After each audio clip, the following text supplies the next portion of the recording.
Thank you, Representative Freeze, and thank you for all being here and showing your concern, too, for our lost veterans.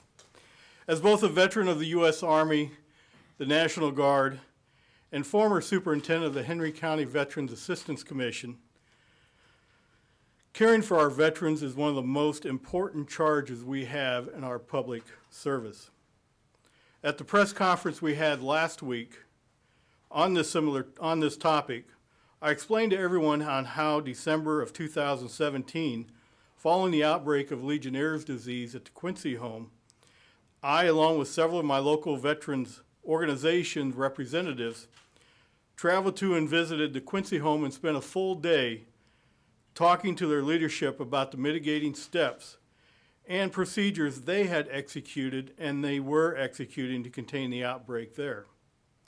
In those conversations, we noted important lessons learned, including the importance of leadership of the staff, being communicated proper standard operating procedures, and protocols to minimize future exposure for our veterans and the staff, and then follow those procedures. We all realized adherence to these standards was a matter of life or death. As I mentioned too last Friday, about a month later, then Representative Chaplavia, who became IDVA Director Chaplavia, Representative Stephanie Kifowit, Representative Mike Halpin, and other members of the House Democrat caucus visited Quincy personally and were briefed in the same way I was a month earlier. Chaplavia, as a member of the Illinois House, initiated hearings into the Quincy situation and led the probe as to what went wrong and what was done to remediate the situation. She personally asked probative questions about procedures and protocols, all of which would have provided her a basis of knowledge on this very important topic. Governor, then candidate Pritzker, made her hearings and this issue a central theme of his election campaign against then Governor Rauner. Certainly at the time, he at least understood the potency from a public relations perspective of the problem, having lost hometown heroes in our VA homes because proper health protocols were not followed.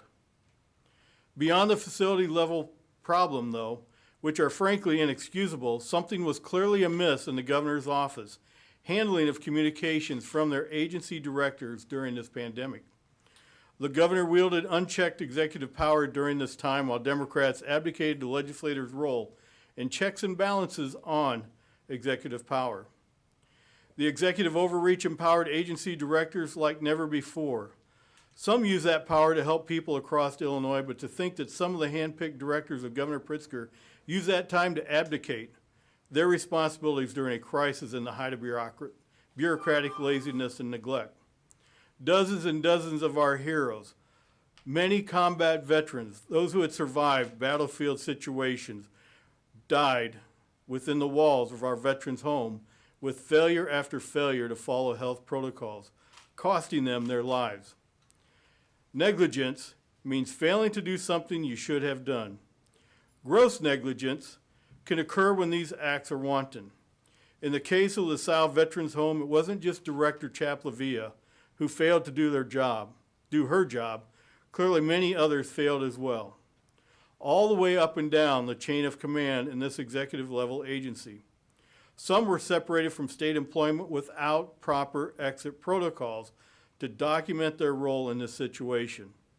This may be a great disservice to the families when assigning criminal and civil liabilities. I served with Linda Chaplavia in the Illinois House. I have a great deal of respect for her abilities as a legislator and thank her too for her military service. I was there when she asked questions about public health protocols and procedures as they related to Quincy.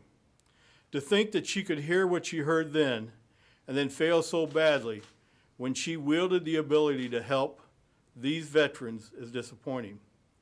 We need to initiate hearings now to review these findings and probe deeper into who knew what and where. We owe these hometown heroes and their families nothing less.